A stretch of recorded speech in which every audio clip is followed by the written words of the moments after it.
우리는 아침에 집을 나서려고 신발을 신기도 전에 이미 수십 번 조종당한다. 휴대폰, 시리얼 상자, 연인 등 그 모두가 우리를 자극하고 넛지하고 밀어붙여서 뭔가를 따르게 하려고 음모를 꾸미고 있다. 민주주의 역사보다 오래된 설득과 선전은 시인, 정치인, 성직자들이 터득한 기술이다. 2000여 년 전 아리스토텔레스는 청중이 누구인지 고려하고 무슨 말을 해야 할지 알고 신뢰할 수 있거나 적어도 신뢰할 수 있는 사람처럼 보여야 하며 이성뿐만 아니라 감정에도 호소해야 한다고 말했다. 물론 설득과 선전은 인간의 본질이기 때문에 민주주의보다 더 오래된 건 당연하다. 우리는 항상 서로를 설득하려고 애쓴다. 다른 사람들과 더불어 살다 보면 이웃에게 인사를 하거나 자녀를 교육하거나 사업 제안서를 작성하거나 범죄자를 처벌하는 등 모든 부분에서 서로에게 영향을 미치게 된다. 우리는 모두 미니 선정가다. 우리는 사람들이 우리를 보고 대하는 방식에 영향을 미치기 위해 자신의 편집된 버전을 제작해서 온라인으로 홍보한다. 사진을 편집하고 더 돋보이게 해주는 필터를 적용한다. 팔로우들의 참여를 유도하거나 설득하기 위해 밈을 만든다. 현대기술은 진실보다 예술적인 안무를 장려한다. 이 책은 우리가 정보 전쟁터에 살고 있다고 주장한다. 여러분은 끊임없이 조종당하고 있다. 이에 저항할 수 있다고 생각할지도 모른다. 하지만 아마 불가능할 것이다. 우리도 그럴 수 있다고 생각했는데 이 책을 쓰기 위해 조사하는 과정에서 그렇지 않다는 걸 알게 됐다. 어디를 가든 브랜드, 정치인, 특별이익 집단이 우리 두개골 속으로 손을 넣어 뇌를 샅샅이 뒤지려고 한다. 그들은 코카콜라가 우리를 행복하게 해주고 정치인이 우리를 안전하게 지켜주며 세금이 지구를 구할 거라고 생각하기를 바란다. 아침에 집을 나서지 않고도 부엌의 식품 포장지, 뉴스, 텔레비전 광고와 프로그램, 끊임없이 알림과 진동을 울리는 스마트폰에 넛지당한다. 선택은 두려운 일인데 정부와 기업은 기꺼이 우리를 그 두려움에서 벗어나게 해줄 것이다.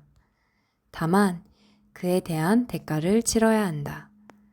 행동과학, 데이터과학, 소비자 기술의 발전 덕분에 조작자는 우리가 어떻게 생각하는지 알고 자기들이 원하는 일을 하도록 만들려면 어떤 버튼을 눌러야 하는지 알며 24시간 내내 해당 버튼을 누를 수 있는 기회까지 있다.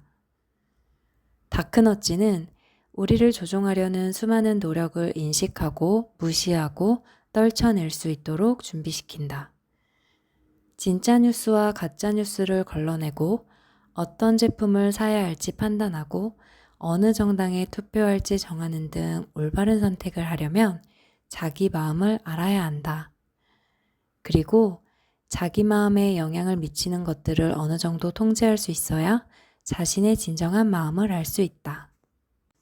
때로는 외부의 영향이 밀려오도록 그냥 내버려 두고 싶을 수도 있다. 그 편이 더 편하고 재미있고 쉽기 때문이다. 여러분이 계속 시청해온 드라마처럼 말이다. 하지만 드라마가 사회공학적인 목적으로 사용된다는 사실을 알고 있는가? 최근에는 백신 접종률을 높이는 방법에 대한 워크숍에 시나리오 작가들을 초대했다.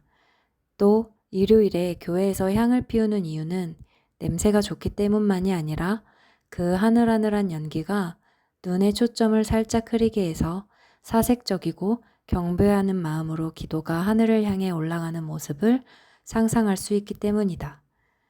또 앞면에 귀여운 얼굴이 인쇄된 시리얼 상자가 자녀의 관심을 끌면 설탕이 가득 든 이 식품들 가운데 어떤 것을 선택해야 하는지 쉽게 결정을 내릴 수 있다.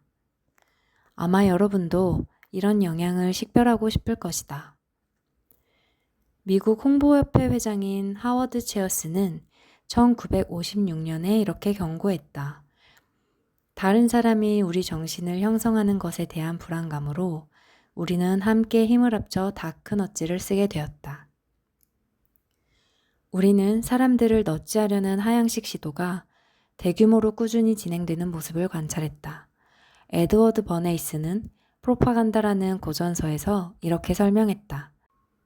대중의 조직화된 습관과 의견을 의식적으로 지능적으로 조작하는 건 민주주의 사회의 중요한 요소다.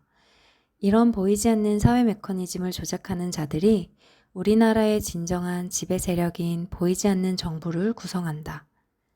우리는 이름도 들어본 적 없는 사람들에 의해 지배받고 정신과 취향이 형성되고 아이디어를 제한받는다. 대중의 마음을 통제하는 줄을 당기는 건 바로 그들이다. 이 보이지 않는 정부는 지금도 존재하며 우리 마음의 줄을 계속 잡아당기고 있다. 코로나 위기는 사람들이 행동을 바꾸는 게 얼마나 쉬운지를 고통스러울 정도로 확실하게 보여주었다. 또 대중운동이 얼마나 쉽게 자리 잡을 수 있는지, 얼마나 빨리 쇠락할 수 있는지도 보여주었다. 일례로 영국에서는 사람들이 식당에 들어갈 때, 테이블로 걸어갈 때, 화장실에 갈 때는 마스크를 착용했지만 식당에 들어와서 일단 앉은 뒤에는 마스크를 벗었다. 오케스트라에서는 관악기를 연주하기 위해 구멍 뚫린 안면 마스크를 착용했다. 사람들은 죽어가는 친척을 만나거나 장례식에 참석하는 게 금지되었고 부모는 장애가 있는 자녀에게 필요한 치료를 받게 하지 못했으며 많은 사람이 고립되어 우울증을 앓다가 자살했다. 상황이 진정된 지금 대부분의 사람은 그게 합리적인 행동이 아니었다는데 동의할 것이다. 감염과 죽음에 대한 자연스러운 공포도 어느 정도 이유가 될 수는 있겠지만 실은 인지 편향을 이용해 대중을 설득하려는 다 큰 어찌였다. 우리는 누구나 너찌와 조작에 취약하다. 모든 것에 주의를 기울이면서 항상 경계를 늦추지 않는 건 불가능하다. 자신은 똑똑해서 결코 세뇌당하지 않을 거라고 생각한다면, 자신처럼 요령 있는 사람은 속일 수 없을 거라고 생각한다면 여러분이야말로 가장 취약한 사람이다. 세뇌를 피하려면 자신이 세뇌당할 수 있다는 사실을 겸허하게 인정해야 한다. 카를 융의 말처럼 자신의 성격이 거대한 악에 오염될 위험성을 확신하지 않는다면 누구도 그런 악을 피할 수 없다. 심리학자 스탠리 밀그램의 연구진은 번화한 뉴욕거리에 멈춰서서 아무 일도 일어나지 않는 한 지점을 응시하는 실험을 진행했다. 그러자 지나가던 많은 행인이 무리 본능에 따라 멈춰서서 그곳을 쳐다봤다. 선거일이나 금융시장에서 밴드웨건 효과가 발생하는 것도 바로 이런 본능 때문이다. 선거일에 긍정적인 조기 출구 조사 결과가 나오면 후보자의 득표율이 높아지고 금융시장에서 암호화폐는 인기에 대한 인식에 따라 살기도 하고 죽기도 한다. 맥도날드가 1994년에 990억 개 이상 판매됐다라는 슬로건을 사용하고 아마존이 이 상품을 구매한 고객은 누구누구도 구매했다. 고 알려주는 것도 이런 밴드웨건 효과를 노린 것이다. 희소성이란 무언가가 부족하면 그것을 더 가치 있게 여기는 것이다. 여기에도 진화론적인 이유가 있다. 한겨울에는 생존을 위해 식량을 비축하려는 경향이 있다. 한 연구에서 밝혀진 것처럼 쿠키가 병에 딱 하나 남아있을 때 그 맛을 더 음미하는 것도 그런 이유에서다. 실제로 다른 연구에서는 금연강좌를 들을지 물어보면서 남은 자리가 300개 뿐이라고 말하자 수강 비율이 7%에서 10%로 증가한 것으로 나타났다. 미국인들이 할인율이 높지 않은데도 불구하고 블랙 프라이데이 세일에 열광하는 것도 바로 희소 본능 때문이다. 제한된 시간 동안 제한된 수량의 제품만 할인해 준다는 인식 때문에 과거에는 사람들이 우르르 몰리고 체포되고 총격 사건까지 발생했다. 희소한 것을 원하는 본능 때문에 아이들이 희귀한 포켓몬을 찾느라 몇 시간씩 보내고 어른들은 구찌가 겨우 수백 달러의 제작비를 들여 만든 핸드백을 사는데 수만 달러를 쓴다. 호감 원칙은 우리가 좋아하는 사람들에게 설득당하는 경향을 말한다. 우리는 매력적이거나 친숙하거나 자신과 비슷한 사람을 좋아한다. 비욘세가 펩시 광고를 하고 5천만 달러를 받는 것도 호감원칙 때문이다. 우리가 잘 알고 신뢰하는 사람이 광고 메시지를 전하면 더 마음에 와닿는다. 한 연구에서는 사람들에게 영업사원 사진을 보여주고 그 사람에게 제품을 구매할 가능성을 평가했다. 그런데 사실 그 사진은 두 사람의 얼굴을 포토샵으로 섞은 것으로 65%는 일반 모델의 얼굴이고 35%는 타이거 우즈의 얼굴이었다. 사람들은 사진 속 인물에 타이거 우즈의 얼굴이 섞여 있다는 걸 의식적으로 인식하지 못한 상태에서도 그 영업사원을 신뢰했다. 타이거 우즈의 유명한 불륜 사건이 헤드라인을 장식하기 전까지는 말이다. 이후 같은 실험을 반복하자 효과가 역전된 것으로 나타났다. 호감원칙은 미국 정부가 코로나19 백신 홍보를 위해 인플루언서들에게 한 달에 최대 $1,000씩 지불한 이유, 그리고 인플루언서들의 백신 인증 셀카가 그렇게 널리 퍼진 이유를 설명할 수 있다. 현재 전 세계 인구의 83%가 스마트폰을 소유한 것으로 추산된다. 가장 빠르게 성장 중인 소셜미디어 플랫폼인 틱톡은 10억 명 이상의 활성 사용자를 보유하고 있다고 주장한다. 영국에서는 전체 인구의 91% 이상이 소셜미디어를 사용한다. 우리는 알고리즘과 넛지가 융합되면서 인간의 뇌와 행동을 해킹하는 게 그 어느 때보다 쉬워진 시대에 살고 있다.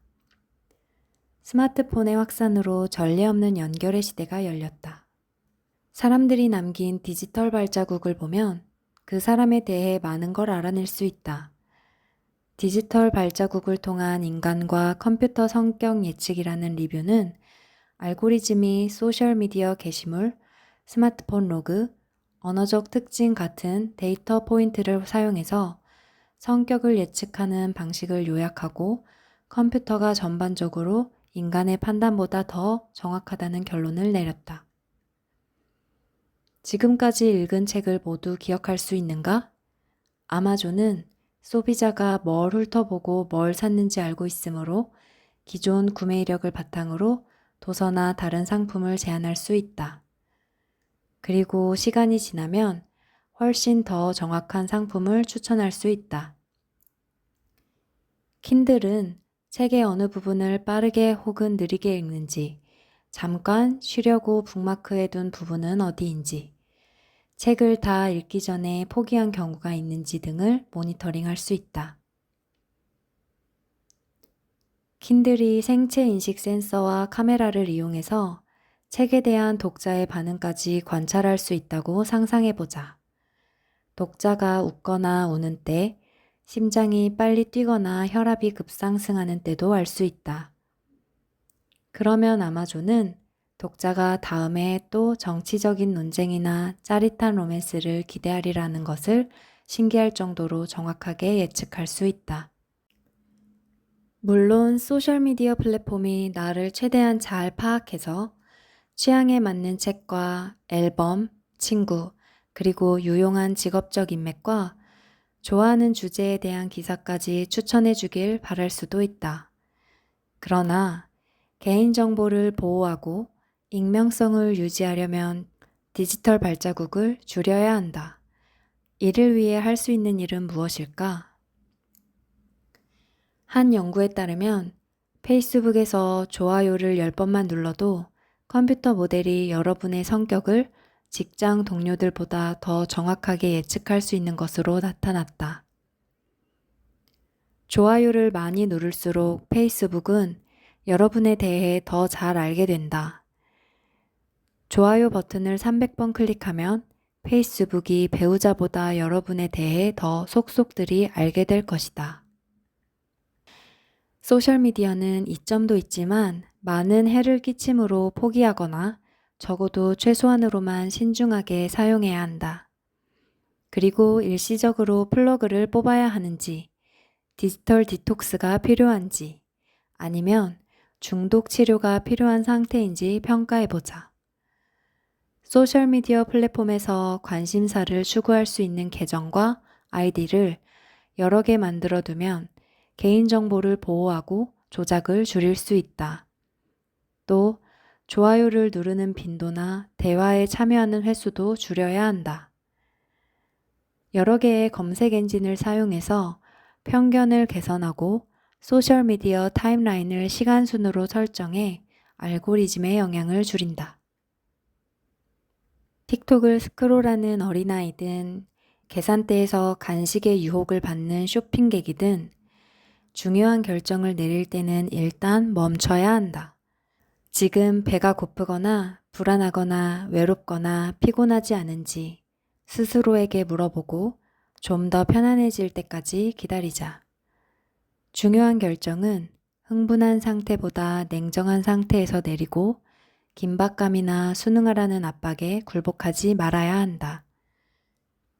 상황이 혼란스럽고 뒤죽박죽일 때는 그 속에서 확실한 걸 찾기 위해 현실적인 것에 자신을 고정해야 한다. 우리는 각자 자기 섬의 주권자가 되려고 노력해야 하며 동시에 인류라는 대륙에 대해서도 현명하게 처신해야 한다. 내 집단에서 물러나 먼저 목소리를 낼 자신이 있다면 원치 않는 영향을 물리칠 수 있다. 약간의 회의적인 태도는 건전하다. 감정이 고조되지 않고 신체적으로 부담을 느끼지 않는 상태에서 냉철한 결정을 내리는 게 현명하다. 인간의 일반적인 인지적 편견과 함께 자신의 심리적, 감정적 경향을 이해하면 남에게 착취당할 위험이 줄어든다. 그리고 중요한 건 강력한 지도 원칙과 가치관이 있으면 다른 사람의 원칙과 가치관으로 채워질 가능성이 작다는 것이다.